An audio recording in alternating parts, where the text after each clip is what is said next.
আমার অসীম ভালোবাসা শুধুই তোমার জন্য। ভালোবেসে আপন করো, তবেই আমি হব ধন্য। তুমি আমার স্বপ্ন গো, তুমি আমার আশা, তুমি আমার এই জীবনে প্রথম ভালোবাসা। ভালোবাসি তোমায় আমি, ভালোবেসেই যাব।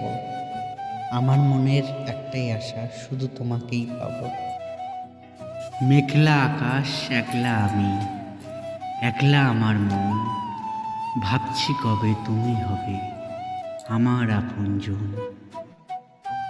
ভালোবাসার মাঝে সুখ আছে, ভালো থাকার মাঝে কষ্ট আছে, দূরে রাখার মাঝে টান আছে, মনে রাখার মাঝে প্রাণ আছে। কেমন করে চাইলে তোমায় নিজের করে পাবো, আমার মতো তুমিও কি সেই একই কথাই ভাবো? ফুল চায় ফুটতে, পাখি চায় উড়তে, মন চায় হাসতে, হৃদয় চাই তোমায় ভালোবাসতে।